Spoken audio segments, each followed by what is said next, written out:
श्रीगणेशाय नमः। श्रीसरस्वत्यै नमः। श्रीवेदपुरुषाय नमः।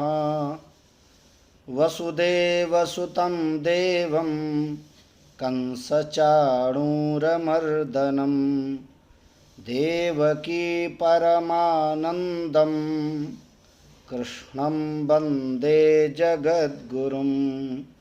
कृष्णं वन्दे जगद्गुरुं।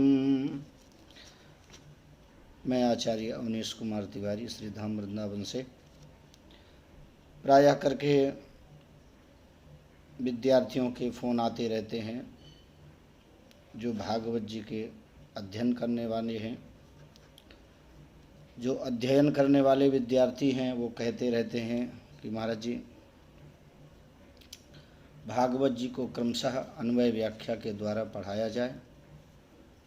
आज से हम प्रयास करेंगे रोज़ 10 श्लोक व्याख्या करके आपके सामने प्रस्तुत करें। इससे ज़्यादा यदि व्याख्या की जाती है तो विद्यार्थी उसका लाभ उठा नहीं पाते। इसलिए आप सब लोग रोज़ 10 श्लोकों को अच्छी प्रकार से पढ़ें, अच्छी प्रकार से तैयार करें, बार बार सुनें। अपने आप अच्छे प्रवक्ता बनेंगे और शास्त्र प्रमाणिक प्रवक्ता बनेंगे। प्रथमोध्यायः। यह जो प्रथम अध्याय है देवर्षि नारद जी की भक्ति से वार्तालाप हुई है, उसके विषय में क्रमशः बताया गया है। सच्चिदानंदरूपाय विश्वोत्पत्त्यादिहेतवे तापत्रय विनाशाय श्रीकृष्णाय वयं नुमः। तापत्रय विनाशाय श्रीकृष्णाय वयं नुमः। सबसे पहले इसका अन्वय देखें। वयम सच्चिदानंद रूपाय विश्वोत्पत्त्यादि हेतवे तापत्रय विनाशाय श्री कृष्णाय नुमः। वयम माने होता है हम लोग। सच्चिद आनंद रूपाय यानी सत्य ज्ञान और आनंद रूप वाले विश्व उत्पत्ति आदि हेतवे संसार की उत्पत्ति पालन और संहार के कारण तापत्रय विनाशाय यानी दैहिक दैविक और भौतिक ताप को विनष्ट करने वाले श्री कृष्ण को नुमः माने प्रणाम करते हैं।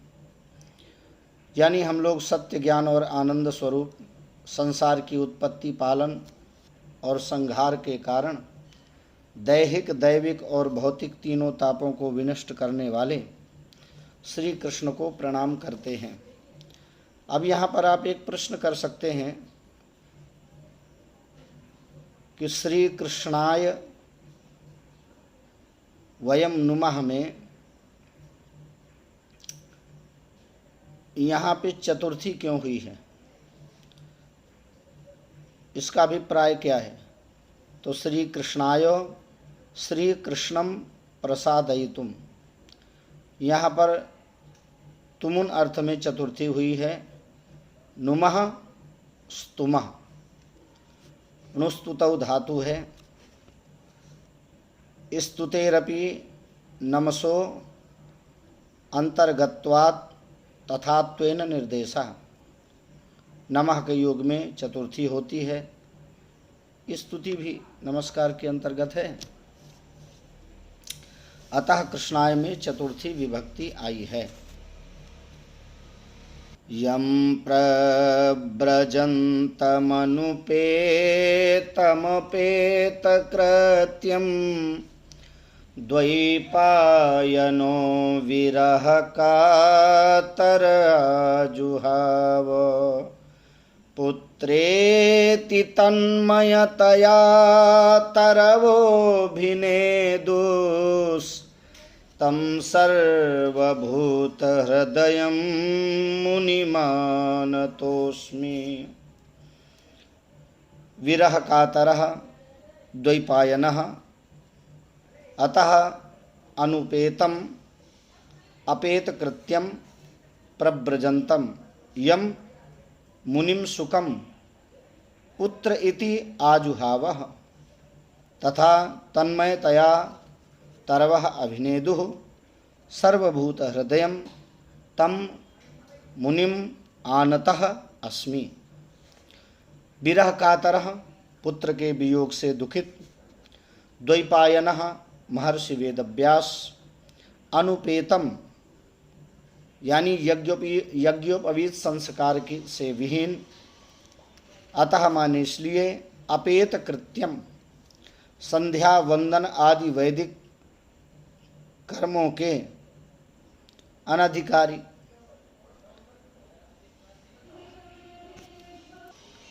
यहाँ पर अनधिकारी का अर्थ कर्म से रहित है।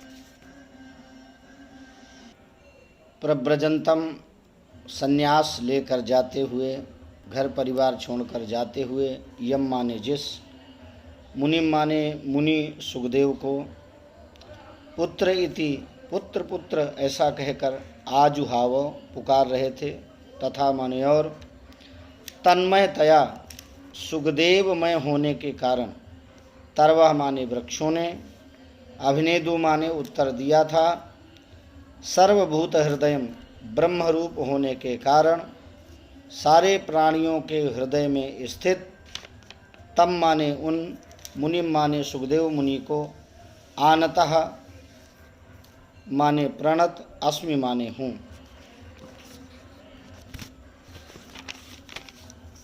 पुत्र के वियोग से दुखित महर्षि वेदव्यास, यज्ञोपवीत संस्कार से विहीन यानी जिनका यज्ञोपवीत संस्कार नहीं हुआ था, अतः संध्या वंदन आदि वैदिक कर्मों से रहित, संन्यास लेकर जाते हुए जिस मुनि सुखदेव को पुत्र पुत्र ऐसा कहकर पुकार रहे थे, और सुखदेवमय होने के कारण वृक्षों ने उत्तर दिया था, ब्रह्मरूप होने के कारण सारे प्राणियों के हृदय में स्थित उन सुखदेव मुनि को मैं प्रणाम करता हूँ। यहाँ पर हमारे महाराज श्री परम पूज्य स्वामी श्री अखंडानंद जी महाराज वो कहते हैं, अयम सर्वभूत हृत, सुखदेव कोई और नहीं, वह साक्षात भगवान ही हैं। तत्रा भवत भगवान व्यासपुत्र, एक सामान्य बेटा छोड़कर घर जाता है, घर वाले विह्वल हो जाते हैं। व्यास भगवान को मालूम है कि साक्षात जगत नियंता पर ब्रह्म परमेश्वर पुत्र बन करके आए हैं।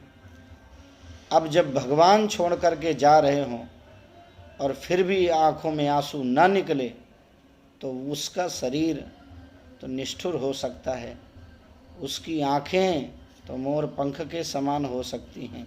इसलिए उन्होंने विह्वल होकर के अपने पुत्र को पुकारा।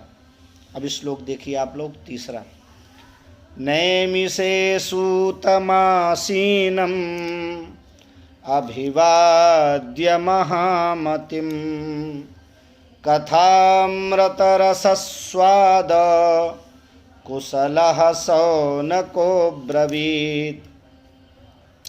कथामृतरसस्वाद कुशलः शौनकः नैमिषे आसीनं महामतिं सूतम् अभिवाद्य अब्रवीत्।